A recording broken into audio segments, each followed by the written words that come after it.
നമസ്കാരം. കർക്കിടക്കഞ്ഞിയെക്കുറിച്ച്, കർക്കിടക മരുന്നുകളെക്കുറിച്ചും ഇലകളെക്കുറിച്ചും ചെറിയൊരു കാര്യം പറയാനാണ്. നമ്മുടെ കർക്കിടക മാസത്തിൽ നമ്മൾ പ്രധാനമായിട്ടും നമ്മൾ എന്താണ് ഉദ്ദേശിക്കുന്നത്? കർക്കിടകം എല്ലാവരും അറിയേണ്ട ഒരു കാര്യം തന്നെയാണ്. നമ്മൾ ശരീരശുദ്ധി വരുത്തുക എന്നുള്ളതാണ് ശരിക്കും കർക്കിടകത്തിന്റെ പ്രത്യേകത.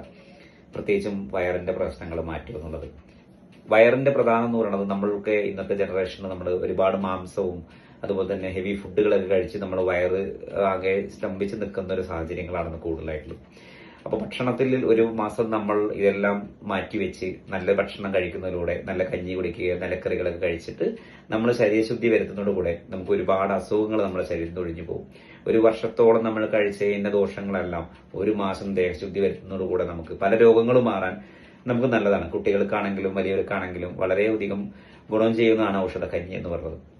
ഔഷധക്കഞ്ഞി കഴിക്കുമ്പോൾ രാവിലെ ശോധന കിട്ടുന്നതിനോടുകൂടെ തന്നെ നമുക്ക് ഒരുപാട് ഗുണങ്ങൾ നമ്മുടെ ശരീരത്തിലേക്ക് കിട്ടും. അതുപോലെ തന്നെ ഇലകളെ കുറിച്ച് പഠിക്കാനും ഇലകളെ കുറിച്ച് നമ്മൾ ഓരോ ഇലകൾക്കും ഓരോ ഗുണങ്ങളെ കുറിച്ച് നമ്മൾ അറിയാനും നമ്മൾ ഇന്ന് ശ്രമിക്കേണ്ടതാണ്. സ്കൂളുകളിലും കുട്ടികളിലൊക്കെ നമ്മൾ അറിഞ്ഞിരിക്കേണ്ട ഒരു കാര്യം തന്നെയാണ്. നമ്മുടെ തലമുറകളിൽ അറിഞ്ഞ് നമ്മുടെ ഭാവിയിലേക്ക് നമുക്ക് ഓരോരുത്തർക്കും പകർത്തി കൊടുക്കാൻ ഇത് വളരെയധികം സഹായിക്കും. ഓരോ ഇലകളെ കുറിച്ച് നമ്മൾ മനസ്സിലാക്കണം. നമ്മൾ ഓരോ ഇലയുടെ ഗുണങ്ങളെ കുറിച്ച് നമ്മൾ മനസ്സിലാക്കണം. ഇതൊക്കെ നമുക്ക് പഠിക്കേണ്ട ഒരു പ്രത്യേകം കാര്യം തന്നെയാണ്. നമ്മൾ ഓരോ വിഷയം നമ്മൾ സ്കൂളിലൊക്കെ നമ്മൾ പഠിക്കുമ്പോൾ നമ്മൾ ഒരു പ്രത്യേകം നമ്മുടെ ജീവിതചര്യതയെ കുറിച്ച് നമ്മൾ പഠിപ്പിക്കേണ്ടത് വളരെ അത്യാവശ്യം. എന്തൊക്കെ ഭക്ഷണങ്ങൾ കഴിക്കണം, എന്തൊക്കെ ഭക്ഷണങ്ങൾ കഴിച്ചാലാണ് ഗുണങ്ങളുള്ളത്, എന്തൊക്കെ ഭക്ഷണങ്ങളാണ് ദോഷം ചെയ്യുന്നത്. ഒരു ദിവസം നമ്മൾ നോൺ കഴിക്കുമ്പോൾ അടുത്ത ദിവസം എന്തൊക്കെ കഴിച്ചിട്ട് നമ്മൾ അതിന്റെ ദോഷങ്ങൾ മാറ്റണം. ഇതൊക്കെ വളരെ അത്യാവശ്യം നമ്മൾ പഠിക്കേണ്ട ഒരു പ്രത്യേക കാര്യം തന്നെയാണ്.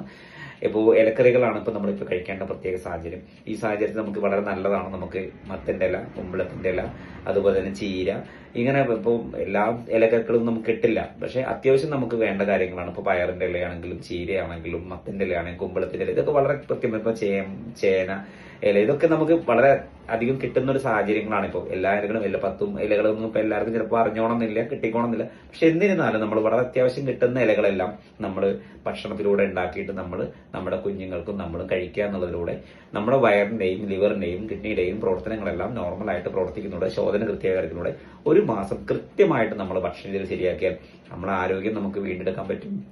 ഒരുപാട് അസുഖങ്ങൾ നമ്മുടെ ശരീരത്തിൽ ഒഴിഞ്ഞു പോകാൻ പറ്റും. ഔഷധ കഞ്ഞി കഴിക്കുക, അതുപോലെ തന്നെ അത്യാവശ്യം വേണ്ട നല്ലൊരു ഡോക്ടറുടെ കൺസൾട്ട് ഒക്കെ ചെയ്തതിനു ശേഷം അത്യാവശ്യം നല്ല മരുന്നുകളൊക്കെ, ആയുർവേദ മരുന്നുകളൊക്കെ അത്യാവശ്യം ഓരോ പ്രായത്തിനനുസരിച്ച് നമുക്ക് കഴിക്കാവുന്നേ ഉള്ളൂ. അതൊക്കെ നമ്മൾ ചോദിച്ച് മനസ്സിലാക്കി നമ്മൾ സ്വയം ചികിത്സിക്കാണ്ട് നമ്മൾ നല്ല മരുന്നുകൾ നമ്മൾ ചോദിച്ചറിഞ്ഞ് ഒരു മാസത്തിൽ വേണ്ട മരുന്നുകൾ നമ്മൾ എടുക്കുന്നതിലൂടെ പല നമ്മളെ അസുഖങ്ങൾ വരെ, ഇപ്പൊ നമുക്ക് ഇന്നൊക്കെ അറിയാം വളരെയധികം കൂടി വരുന്ന ഒരു പ്രയാസങ്ങളാണ് കൊളസ്ട്രോൾ, ഷുഗർ, ഫാറ്റി ലിവർ എന്ന് പറയുന്നത് വളരെയധികം കൂടി വരുന്ന ഒരു സാഹചര്യമാണെന്ന് മലയാളികൾക്കിടയിൽ. അത് നമ്മൾ വരുത്തി വെക്കുന്നതാണ്. ഇപ്പോൾ കുട്ടികൾക്കാണെങ്കിൽ നമ്മൾ സ്നാക്സ് ഒക്കെയാണ് കൂടുതൽ കുട്ടികൾ സ്കൂളിലേക്ക് കൊണ്ടുപോകുന്നത്. ഇതെല്ലാം മാറ്റിയെടുക്കേണ്ട ഒരു സാഹചര്യങ്ങൾ എത്തിപ്പഴിഞ്ഞിരിക്കുന്നു. കാരണം ഏത് കുട്ടികൾ 10 കുട്ടികൾ 6 പേർക്കും ഫാറ്റി ലിവർ ഉണ്ടാകുന്ന ഒരു സാഹചര്യം, അമിതവണ്ണം, എക്സസൈസ് ഇല്ലായ്മ, ഇതൊക്കെ സാഹചര്യങ്ങളാണ് നമുക്ക് പറയാം. ഇപ്പോൾ കുട്ടികളൊക്കെ സ്കൂളിലേക്ക് പണ്ടൊക്കെ നമ്മൾ നടന്നും ഓടിയും പോയിരുന്ന കുട്ടികളൊക്കെ വീടിന്റെ മുറ്റത്ത് ഓരോ വണ്ടിയിലാണ് വരുന്ന സിറ്റുവേഷൻ ആണ് ഇപ്പോൾ. അപ്പൊ നമുക്ക് എക്സസൈസ് വളരെ കുറഞ്ഞു. മൊബൈലിലാണ് കൂടുതലായിട്ട് ഉപയോഗിക്കുന്നത്. അതുകൊണ്ട് കഴിക്കുന്ന ഭക്ഷണം എത്രത്തിന്റെ ഓളയെന്ന് പോലും നമ്മൾ അറിയുന്നില്ല. ഇതിലൂടെയൊക്കെ ഫാറ്റി ലിവറിന്റെ അളവ് കൂടുതലായിട്ട് വരുന്നപ്പോൾ ഇലക്കറികൾ കഴിക്കുന്നതിലൂടെ ഫാറ്റി ലിവർ കുറഞ്ഞു പോകാം. എക്സസൈസ് കിട്ടുന്നതും ഔഷധ കഞ്ഞിയിലൂടെ നമുക്ക് വയറ് ശുദ്ധീകരിക്കുന്നതിലൂടെ ഫാറ്റി ലിവർ, കൊഴുപ്പ് കാര്യങ്ങളെല്ലാം വയറിൽ നിന്ന് പുറത്തു വരാൻ സഹായിക്കും. അങ്ങനെ ഒരുപാട് ഗുണങ്ങൾ നമ്മുടെ ശരീരത്തിലേക്ക് ഔഷധ കഞ്ഞിയിലും ആയുർവേദ ചികിത്സയിലൂടെ നമുക്ക് കിട്ടുന്നതാണ്. ഒരു വർഷത്തിൽ ഒരു മാസം എന്നുള്ള രീതിയിൽ മാത്രമേ നമ്മളത് ശ്രദ്ധിച്ചാൽ ഒരുപാട് രോഗങ്ങൾ നമ്മുടെ തലമുറകൾക്ക് മാറ്റിയെടുക്കാൻ പറ്റും. ഇതിനെക്കുറിച്ച് നമ്മൾ നന്നായിട്ട് അറിഞ്ഞിരിക്കേണ്ട ഒരു കാര്യം തന്നെയാണ്. ഒരുപാട് കൊഴുപ്പ് കയറിയിട്ടാണ് പല അസുഖങ്ങളും വന്നുവിടുന്നത്. കൊളസ്ട്രോളും ഷുഗറും കുട്ടികൾ പോലും വന്നു വരുന്ന ഈ സാഹചര്യത്തിൽ നമ്മൾ നല്ല രീതിയിലുള്ള ഭക്ഷണങ്ങൾ നമ്മൾ കഴിക്കേണ്ടത് വളരെ അത്യാവശ്യമാണ്. ഓരോ ആളുകളും ഇത് മനസ്സിലാക്കി നല്ല ഭക്ഷണം കഴിച്ച് ആരോഗ്യമുള്ളൊരു ജനത നമുക്കുണ്ടാവട്ടെ എന്ന് പ്രാർത്ഥിക്കുന്നു. Thank you.